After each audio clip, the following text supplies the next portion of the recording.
You're listening to In Sickness, a podcast about caregiving with Allison Breininger and Justin Bima. Good morning. Good morning, Allison. How have things been going over there? Oh, man. Yeah. Yeah. So the last time we were together, I was in the thick of it. The last couple times, it's one of those when you think like it can't get worse, and then you just shouldn't ever say that, right? So last time he was recovering because he had this endoscopy and they had put this clip in and they had biopsied these 4 spots that they thought were going to be nothing. And his throat was raw, just raw. Couldn't swallow, could hardly talk, slept all the time. It was terrible. And that was, no one was expecting that because this was just like a, pretty not huge procedure kind of thing. And so that lasted like a week. Oh. And so really threw us off because we were not expecting that. Ended up needing to get like really strong pain meds, prednisone for 3 days, like all kinds of things. And he just a couple days ago started like eating real food. Oh, again. wow. Yeah. Really bad. Yeah. So that was like a whole thing. And I felt very like in the caregiving, like really acutely caregiving mode, more so than I have, for a while. And then on Monday night, it was actually while I was doing the support group. Afterwards, I looked and I was like, oh, that's interesting. I have a phone call from the hospital at like 8:45. That's weird. And then I asked Sean to check his voicemail, and it was a call from the surgeon saying, I just got out of surgery. Sorry, I've been busy all day, but I need to talk to you about the pathology results. Complicated, but sorry I missed you. I'll call another time. So there we sit, like late at night with this like complicated mean. And that hadn't even been on our radar because he had said like, I took 4 spots. I don't think there's going to be anything, which we should know by now. We've had lots of people in the past say that. And but I think we were too just like bogged down by everything else that was happening with his recovery. So then we had to sit for almost like 24 hours with like, what did it mean? And then finally he did call and said that one of the spots is squamous cell carcinoma, the cancer, and the cancer that like, people with FA most often get. Right. In the esophagus on a spot that is a stricture. So because he has had radiation to his throat, that, it's just this terrible domino effect, right? Like he needed for his throat because of that cancer. And now that's caused a stricture in his esophagus. And so now the cancer's on the stricture, that it's small, but it's a really hard area because the stricture means it's already narrow. And I think, I could be wrong, but I think also that maybe like the texture of the skin is different there because it's hard tissue, I think. So anyway, so he was like, I need to try to surgically remove it, but that might not work because of the area it's in. But then if I can't do that, I might have to do this burning thing. But if I do the burning thing, then I won't get a sample. So I won't know if I got it all. And then we might have to talk about radiation, but he probably can't have radiation because he's already had radiation in that area. We're just like, what?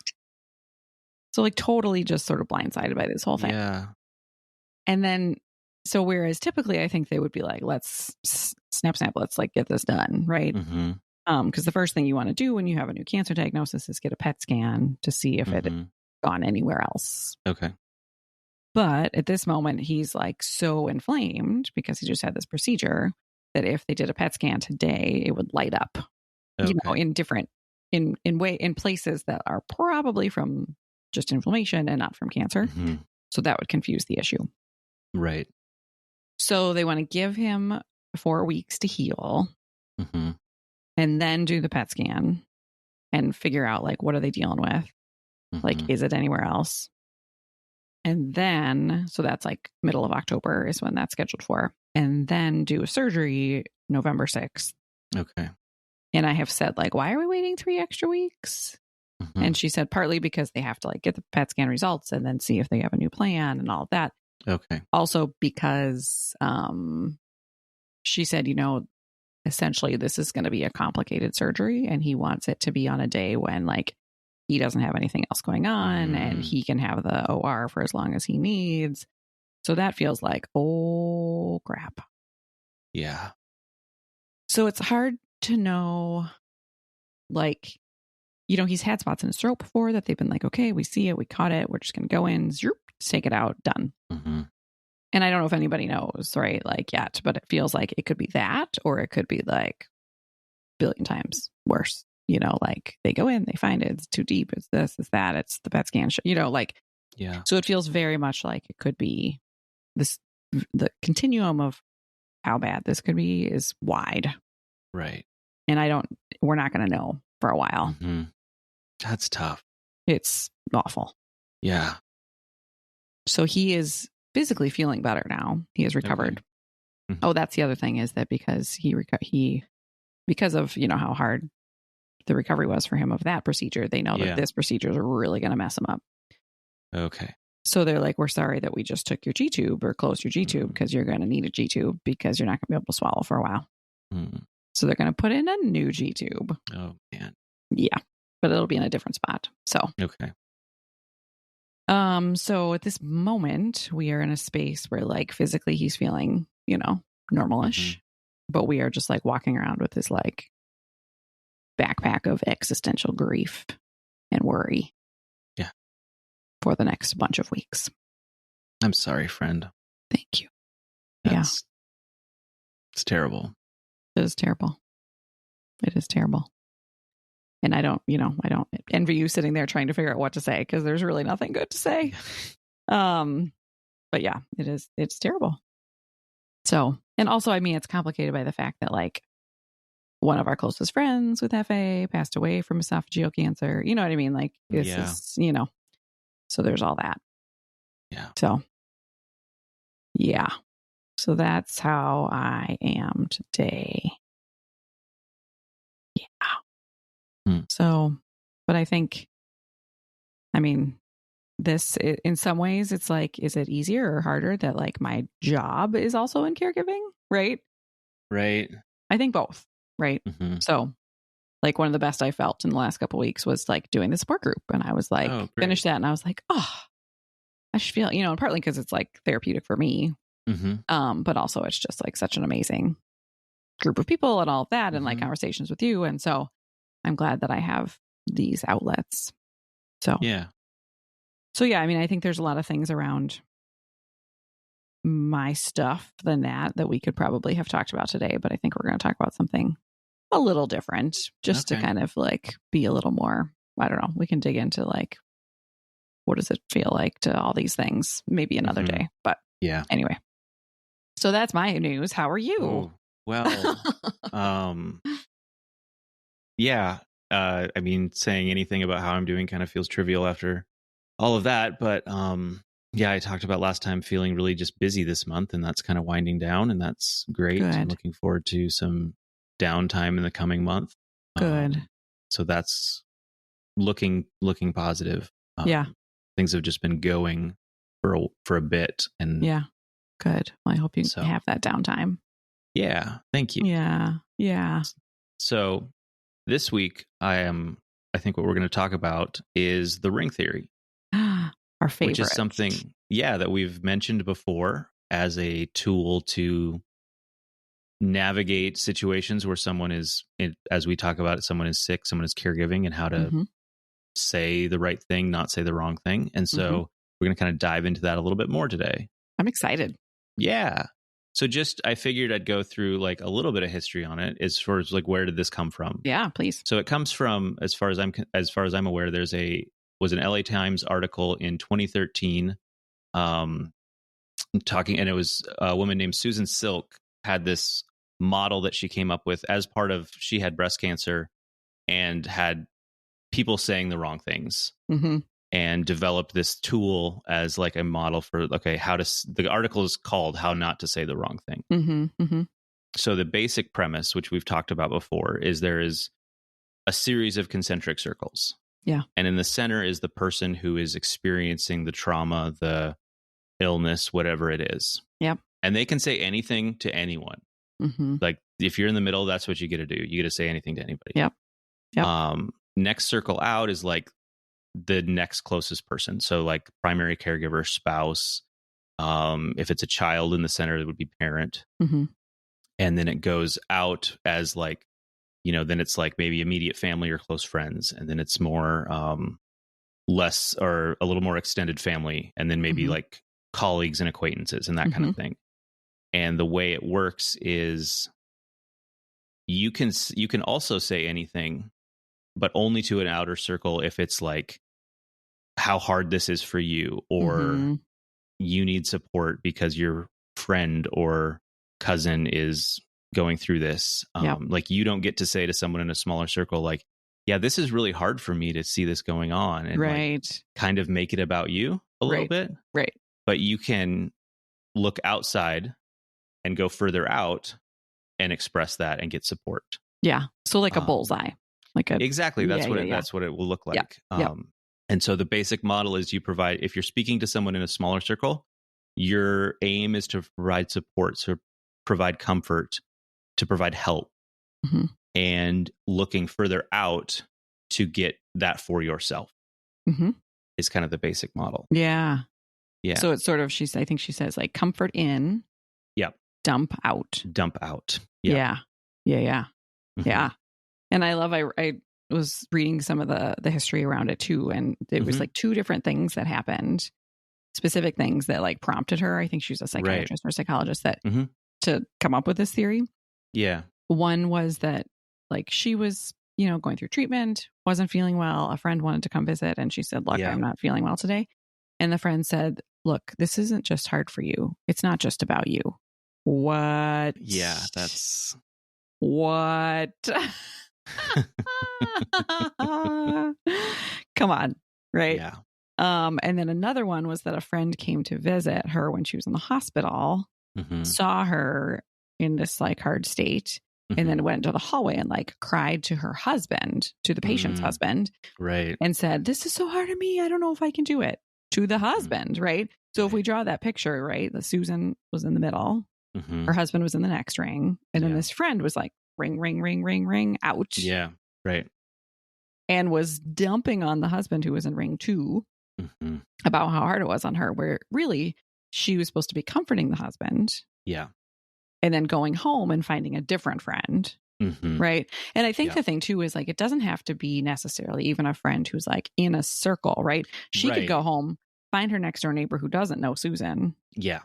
And say, I just went to the hospital and visited my friend. It was really hard. Can I talk to you about it? Right. I saw one version of it that had like the way outside that were called like the looky loos or something like that. Yeah, right. Did you see that? It was kind of like the voyeuristic kind of the people who are just like way out there, like seeing it happen, but whatever. So I just think this makes so much sense. And I've referred to it so many times in the past. And then people have referred back to like, it's like that thing. It's like those rings. So like when you first heard about this, or like how has like this picture and this model, like how have you used it, or how has it changed your thinking since you first learned about it?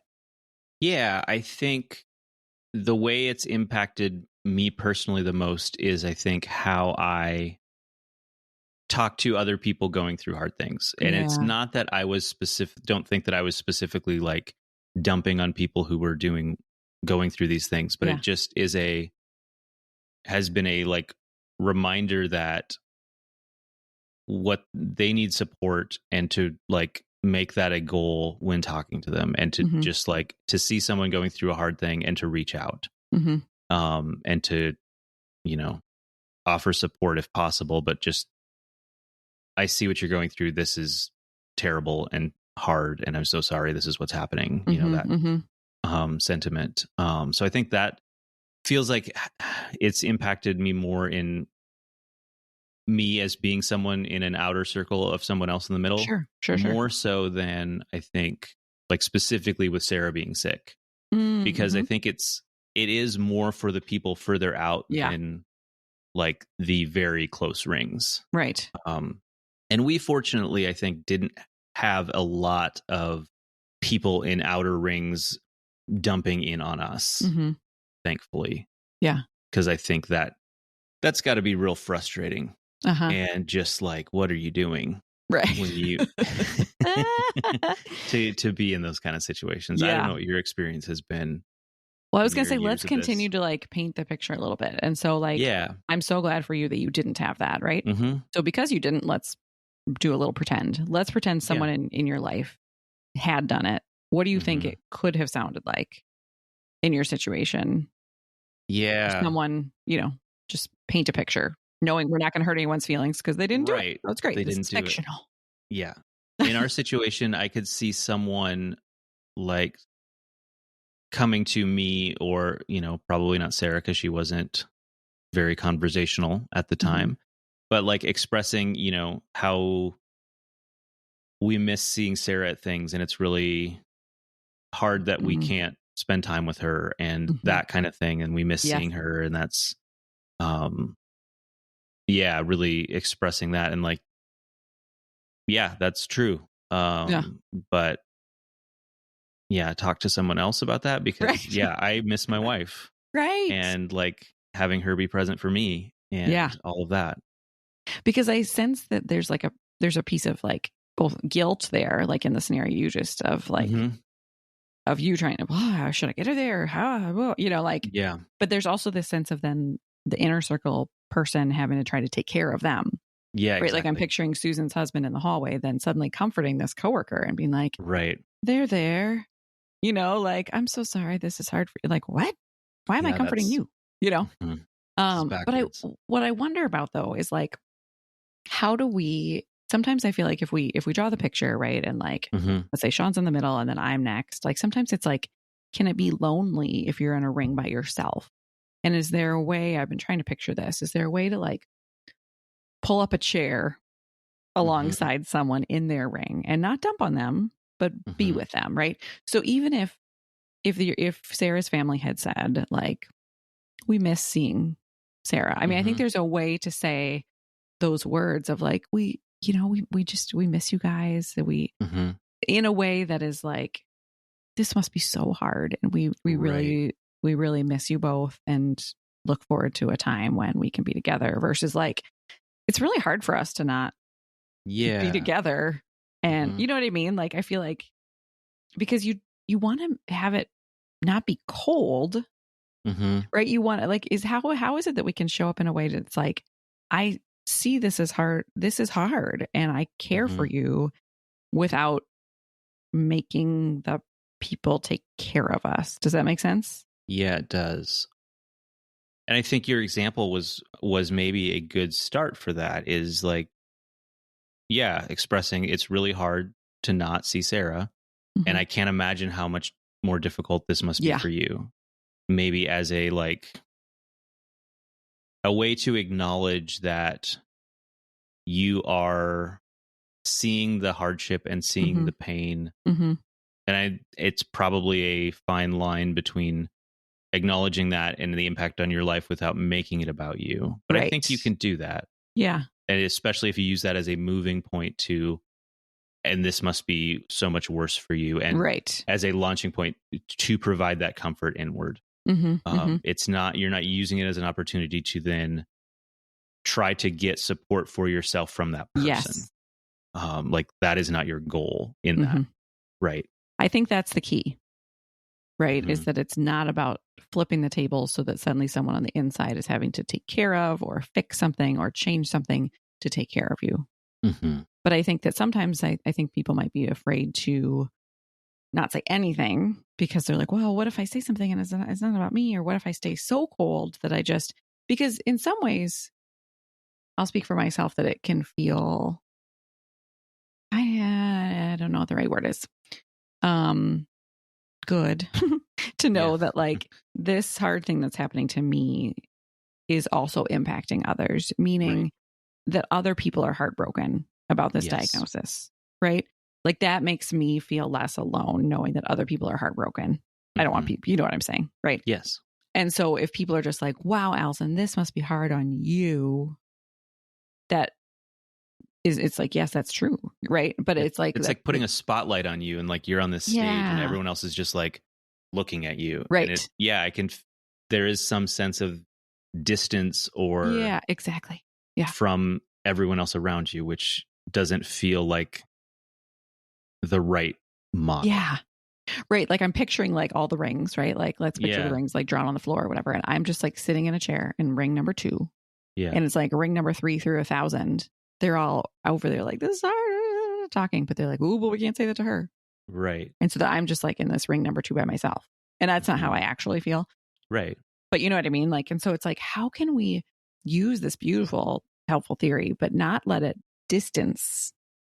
make ourselves like distance ourselves from the people, you know what I mean? Yeah. Because it's like, it's lovely to me when I hear people say like, you know, this has been ever since I heard your news, this has been really heavy on my heart. And I have been, so we therefore have been, you know, thinking of you and are praying for you or da, da, da, you know what I mean? And they're not like, help me, Allison, like take care of me. But it just to sort of know that like this is impacting them. Yeah. Feels communal or like I'm not in it alone. You know what I mean? But I think there's like a slippery slope, right? Yeah. There. Yeah.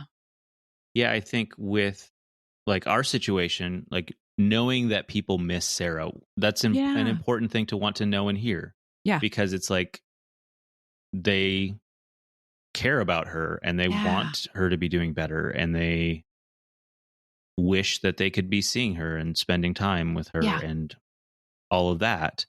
And so I think for how to express that to someone in a smaller circle, you're saying those things to help the people know that they are seen in what they're going through and to know that, their person is missed and that you are validating their experience. And it's all of those kind of things rather than I miss seeing Sarah. And that's been really hard. And I wish that I, taking it into that direction where you're, whether intentional or not, like that's a line of conversation that is then the person in the smaller circle is like, well, now I got to take care of this person. Right. And so like, don't go into that with that expectation. Be very mindful of the goal of going to a smaller circle is to provide help, is to provide comfort, is to provide letting them know that they're seen, support, all of those kind of things. And I think if you make that the posture of which you're going into it, I think that can make comments like, I miss seeing Sarah, work better in the conversation without it. Yeah, now I have to take care of them. Right. Yes. Because I think if they don't say those things, if they're only saying this must be hard for you, I could imagine that you and Sarah during those years where she was bedbound and you weren't able to do much in the community, that you could be like, does anyone even miss us? Like, is life just going on without us and no, everybody's fine with that? Yeah. Like, you don't want to feel like that either. Right. Or like for us, like on the day of the announcement of the diagnosis, everyone was like, whoa, like all the things. But then like in the days since, like we are still walking on with this existential backpack of dread. And it can, it can feel sometimes like, well, everybody else just gets to go on with their life, and so then to get a text from amazing person, people like you were a model at this, by the way, 1,000 stars to you, is to be like, to have someone say like, just wanted you to know that I'm thinking of you today, or, we are in this with you, is like, oh, we're not the only ones. Like people haven't moved on. Right. And it's not like I've been crying all night because I was thinking about Sean, then that leaves me in like, what am I supposed to be what am I supposed to do with that? Right. So I think there's a difference. And I love how even our voices change, right? Because it's like this difference between like, I've been crying all night, like this kind of like whiny or like, what? It's not just about you versus like, I was up in the night thinking about Sean, and I just wanted to let you know that this is heavy on my heart as well, and that I am in this with you. Right? Yeah. Different, very different. Very different. Yeah. And that to me feels a little bit like pulling up the chair in the ring with me. I'm not the only one, because if like the smaller the ring, the bigger the suffering, really. Yeah. Right. Absolutely. Yeah. And so to have someone bring their little chair into the ring with me feels like I'm not the only one in ring number 2 suffering, or I'm not alone in this, Yeah. Yeah. I think another kind of dynamic of this ring theory that we as caregivers face is, how do we apply this with us being in ring number 2 and the person we're caring for being in ring number 1? Yes. And I think that varies depending on the relationship between the caregiver and the person. Whereas if it's like you're caring for your parent, you're caring for your child, you have presumably someone else is like your number 1 support person. Sure. Like in our cases, that person is our spouse. Yeah. But then that person is also the one in the small circle. Right. And like they want to support us as well. They want to be there for us. And so and again, this is just a model. It's not meant to like be the rule for how everything works and fully capture every situation. Yes. But it does feel like there are times when we need to be providing support to our person without like going into the impact it's having on us. Right. But also there's like, we need that support from our person. Right. And so I don't know if this is where the analogy breaks down a little bit, but when it's, because sometimes it feels like we can't make it about us and we're hesitant to, burden is the wrong word, but sometimes it feels like to burden our person with our problems because they're going through so much. Well, and specifically our problems potentially related to them, right? It's different if we're like, I had a hard day at work, right? Mm-hmm. But if it's like, I am exhausted because I'm, because of this caregiving thing that I have just been doing. Like to tell ring number 1 that when the ring number 1 is like the cause essentially of that. Yeah. Can feel really complicated and hard. And but it's like, when it's a spousal caregiving or a partner situation, like it feels like they're a person, like they're the person we want to go to, but we're not really supposed to go to because we're dumping on them. And, so I wondered about that too. Is there ever, like, do you and I, do we ever get to be in the middle circle? Right. Right. Are there like a variety? Like, so in some situations we're in ring 2, but in other situations, like I get my own ring over here and I'm in the middle. But it really, in reality, is that ever the case? Maybe not. I mean, this is supposed to be around like a crisis, but also like, I don't know. Yeah. Our situations have been ongoing crises. I mean, that is, certainly the case. And I think that for spousal caregivers, I think the person who is ill, like they still want to, like, they don't just want to be the sick one. Yeah. They want to be able to still be able to support us to have relationship dynamic that is greater than I am taking care of you. Yes. Right. Caregiver patient kind of dynamic. And so I think that's where, again, I think the model's not maybe, I think the ring theory is much more about the people in rings like 3, 4, 5, 6, like way out there. Yeah. Because I think that the closer you are to it, I think for the most part, like you get how this is like how to navigate these conversations a little bit better, or how to relate. You understand what needs to be said, what doesn't, maybe. I don't know. Does that? Yeah, I think it's still hard though. I mean, I think you're right that this doesn't perfectly work for the inner rings, but I think it's an important conversation because I think that, we hear from spousal caregivers all the time about like, this is really hard, but how will it impact my person if I tell them how hard this is on me?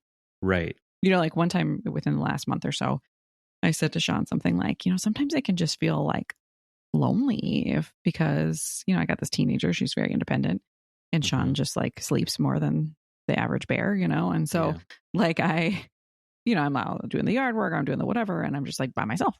And so I just was talking to him and just sort of saying, this is how it feels. Well, sweet guy, like ever since, he's been like, okay, I'm really sorry. Like when he was really sick a week ago, he's like, but now are you really lonely?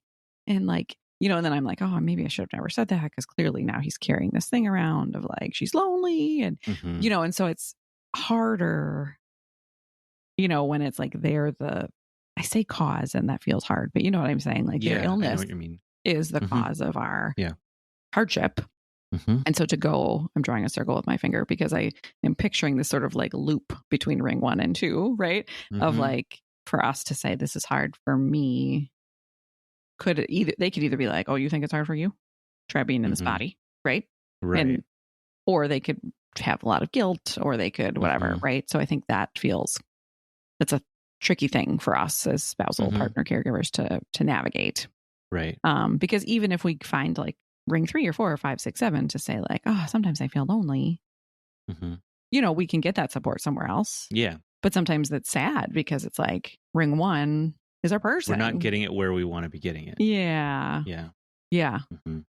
I think about too, like if you're parents and you're caring for a child, right? So then child is in number 1. So then our mom and dad both in ring number 2. And then how does that work? Right?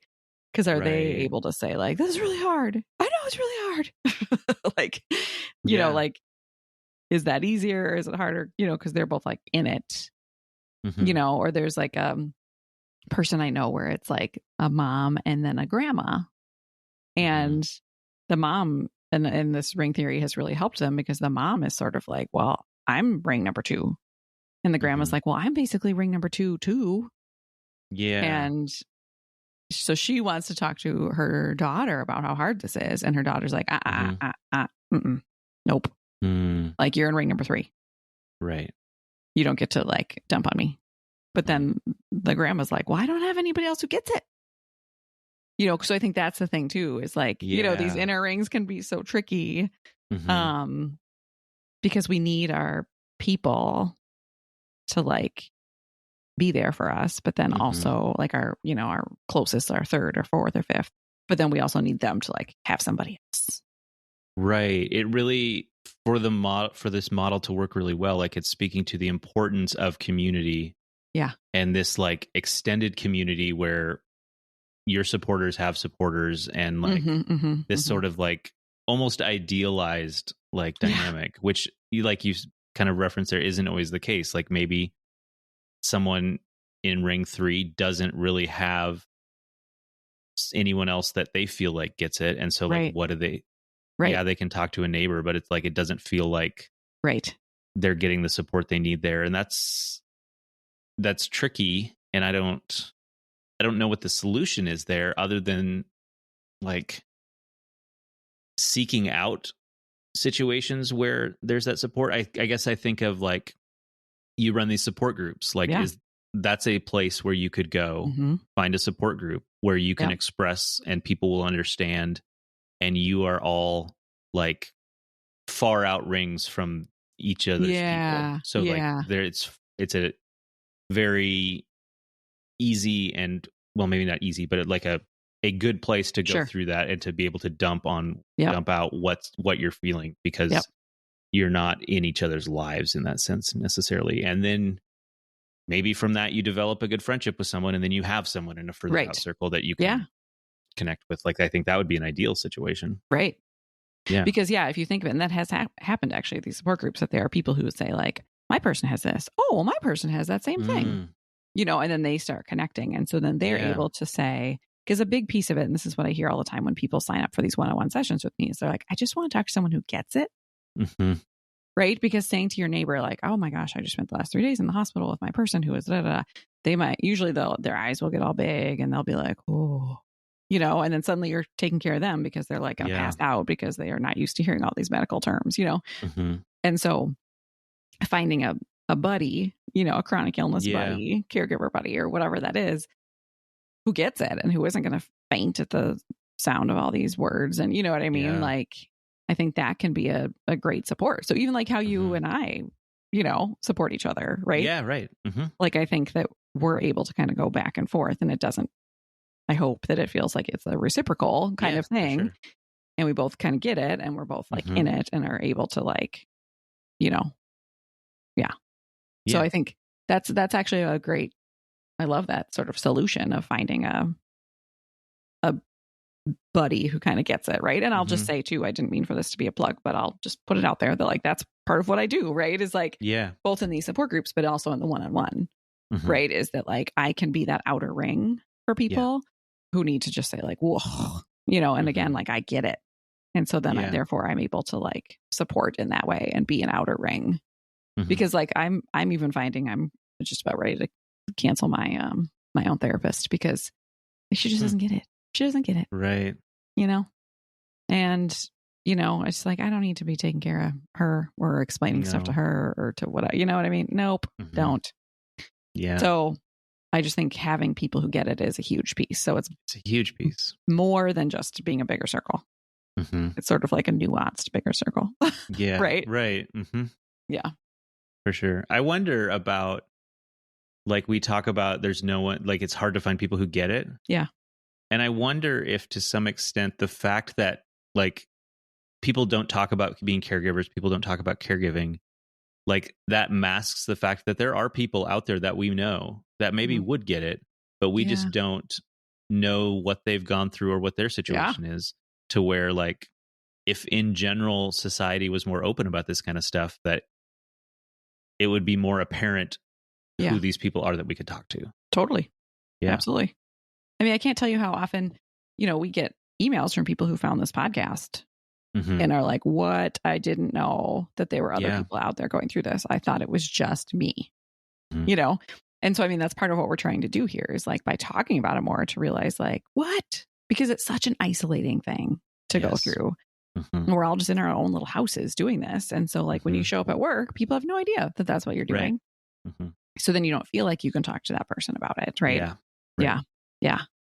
I want to play out also the scenario of, like, caring for parents. Yeah. Because I talked to a lot of people who are like, that is all kinds of family dynamics. Right.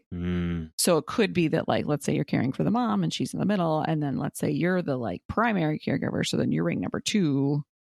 But then you got all these siblings, and then that just gets really complicated, right? Because sometimes siblings are helpful and sometimes they're not, and sometimes they're engaged and sometimes they're not.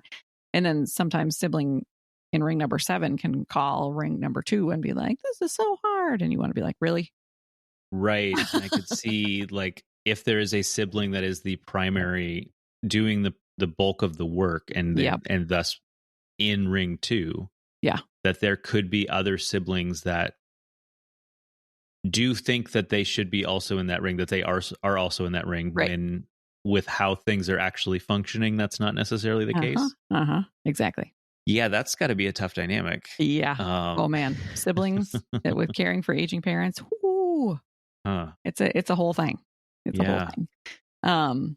So I mean, I think I've suggested this to people before, but, like, even just, like, sending this article, you just Google, like, ring theory. We'll put a link in the show notes to this article. Yeah. Because you can get off into, like, a physics version of it, which is not what we're talking about. Right. Yeah. I had the same problem when I was looking it up. But I think just sharing, and sometimes, and I'll do this again, but sometimes I just, like, generically share the article, because then it's like Susan Silk is doing the teaching for us. Right. One thing I noticed is that in one of the articles about her, someone said that they're worried that this might keep friends from reaching out to those in need. And I was wondering, like, what that might be. And I'm wondering if it's like there are too many rules, like, right? Because didn't you say even the article title is like, how not to say the wrong thing, right, or something?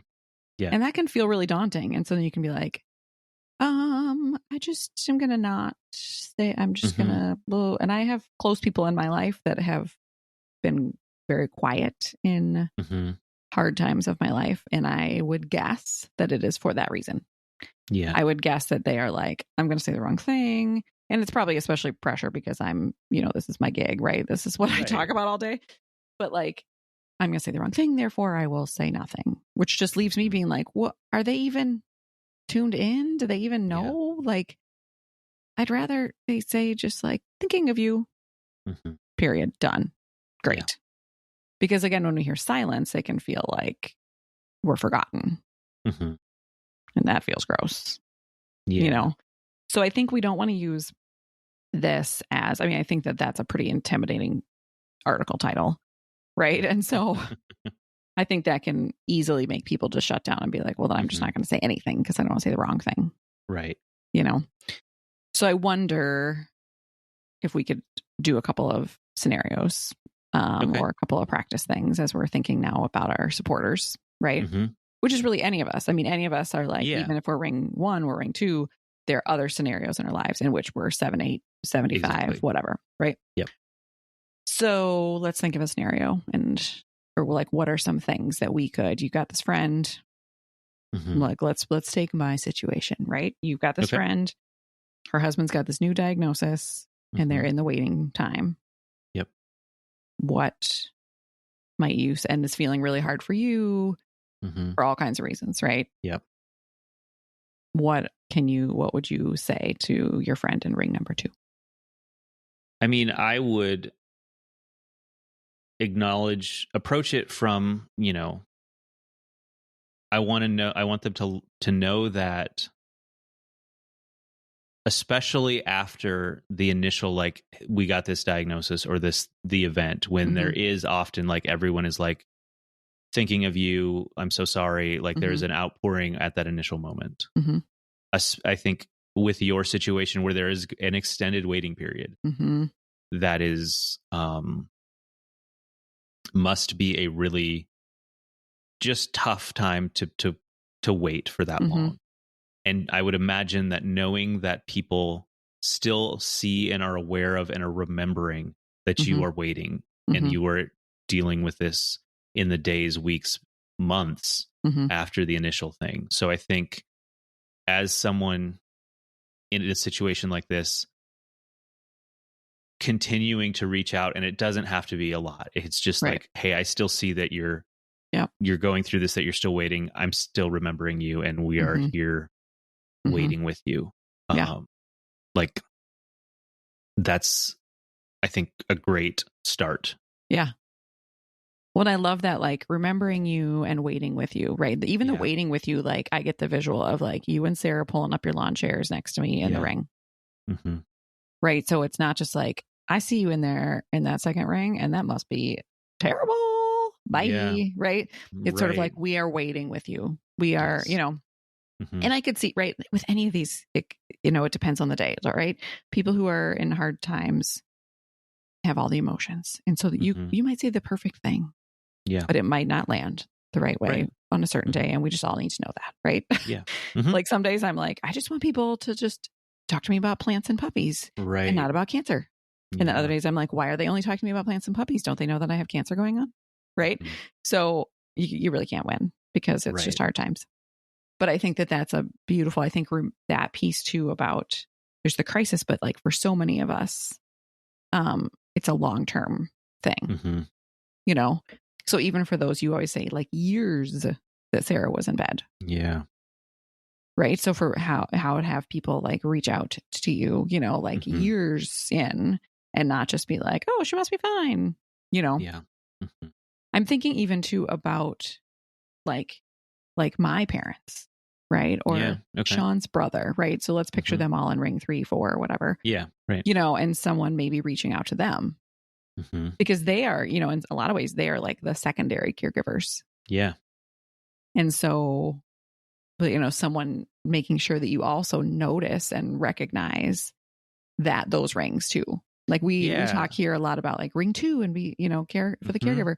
But I think like my parents and Sean's brother and his wife who live here, like they have been like in it with us. And there have been times that I think that they've sort of been like, this is hard on us too. I mean, not so much to us, but like they need extra rings because they're pouring so much. They're caring so much for Sean, but they're also caring for me. And so then they need ring 5, 6, 7, 8, whatever. Yeah. To really be stepping in for them as well. I like that reminder because I think we talk a lot about how often the focus is on the person in the center. Yep. And we're trying to make awareness of like, remember the person in ring 2. Yep. The second ring. But yeah, expand that. Like, and that could work great because maybe you don't know the people at the center that well, but you have, your parents have friends who they're great friends and support them. Yep. It doesn't make sense maybe for them to jump further in to be supporting you directly, but like, that's certainly a role. And that's how like this community aspect of it functions. Like, the people in rings 3, 4, 5, 6, like they need outlets to talk to, and they need people to let them know that they see that, their child or brother or whatever is going through something hard. I think we kind of, it's, you can think of it as I don't know how to describe it, but like the person in the center and maybe the caregiver too. And then you have all of these people around it with lines going directly to the center. And that's isolating for all those individual people kind of. Yeah. Because they're not here with this. I mean, we're overworking the analogy maybe a little bit, but like you have people further out than you that can be leaning in to support you. Like that's just a more sustainable model for everybody. Yeah. Yeah, exactly. So I think that's really important. Like, I think that there have been times that like my sister-in-law, brother-in-law, parents have been exhausted. Right. And I don't know if anybody's sending them DoorDash gift cards. Yeah. You know, but they're at the hospital too, or they're here, you know, and they're caring for me and they're taking care of Maya. And so like, I think it's really important to think about those folks as well and make sure that they're getting the care and support that they need. Yep. So I think if we like bottom line the situation, my mother-in-law used to say that all the time. Bottom line, is I think, you know, it's not a perfect analogy, but it's pretty great. Yeah. Model. And so just to be thinking when you enter into a conversation with someone or a text or whatever, where are you in the rings? Yeah. And are you, you know, even if this is hard for you, how can you approach a person in a smaller ring in a way that is supportive of them? Yeah. Letting them know they're not alone, right? Letting them know that you care. Yeah. And that, you know, I think that's where it's a little bit dicey, is to like, you like, let them know that this is hard for you. Yeah, not hard for you, but right. That you care. It's impacting your life. Impacting like, them. Yep. Yeah. But that the person in the smaller ring doesn't need to fix it. Right. Right. Yeah. And so to reach out to comfort in, and then to find someone in your life that you can dump out to. And again, maybe that's generic next door neighbor, right? Or maybe it's somebody like one of us, or somebody who like is in an illness community who can get it, but to find someone, so you're not just holding on to it, but that you have another person in your life that you can dump out to, and not to let the fear of saying the wrong thing keep you from saying anything. Yeah.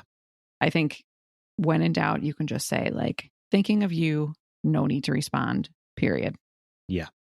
We can get way more nuance than that. But like, if you're scared of saying the wrong thing, like that's like those 6 words or whatever that is would be great.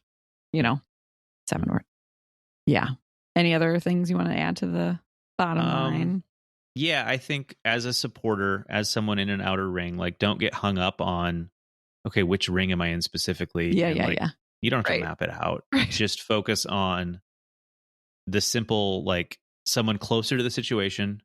Like if you're talking to them, how can my conversation comfort, support, help? Yep. Let them know they are seen. Yep. And think about what you're going to say. And like, is what I'm saying going to provide that? And if it doesn't, don't say it. But if something that it is something that you need to get off your chest, like, okay, look further out. Yep. And deal with it that way. Yep. And just comfort in, dump out. Yeah. Yeah. Yep. And I think for all the people in all the rings to be caring for themselves in a way that like, if you've got a friend, even if there's 17 circles in, who's going through this hard time, that is impacting you. Yeah. And so don't just hold on to it, but do find that way to dump it out in some way or another so that you've got that outlet as well, because of whatever ring you're in, you need an outlet. Right. Yep. Absolutely. Real quick, I just want to check and see, did we talk enough about the people in the middle? I think so. Right. I mean, we talked about how essentially they get to say whatever they want. Yeah. Now within reason, because I know that we have some people who are caring for someone who, whether it's a brain injury or whatever it is, have gotten to a place where they're not kind. Right. Right. But, you know, I think they don't have the rules, right? They get to say what it is that they need and how they're feeling and be comforted. Yeah. Okay. Yep. Okay. Well, thank you to Susan Silk for these rings, man. Yep. Maybe I'll reach out to her to see if she wants to listen to our podcast. Give us her feedback. Yeah. Great. But I think it's just a helpful model for all of us. So I'm glad we got to sort of dig into it a little deeper today. Yeah. So listeners, for sure, we'll be doing I shouldn't say for sure because, life is dicey. That's true. The plan is that we'll do a support group on this, and I'm excited to talk to you all about this. So keep your eyes open for social media, and so that you can know when the support group will be. If you want to be on a mailing list so that you get alerted when those support groups happen, reach out to me at Allison@thenegativespace.life, and I'll add you to the list so that you make sure you get alerted every time we put one on the calendar. So it'll be fun to continue this conversation with a bigger group. Yeah. All right. Thanks, friend. And thank you for being a model of this. I mean, you're like, we should share your texts as models of how to show up for people in smaller circles. So thank you for being an amazing friend through all the things. Yeah. Thanks. All right. Good talk. Talk to you later. Yeah. All right. Okay. Bye. Bye. You've been listening to In Sickness. Find us online at insickness.care or on Instagram at insicknesspodcast. You can send your questions and comments to insicknesspodcast@gmail.com. If you enjoyed the show, please share it with a friend or fellow caregiver, or leave us a review on Apple Podcasts. Thanks for listening, and take care.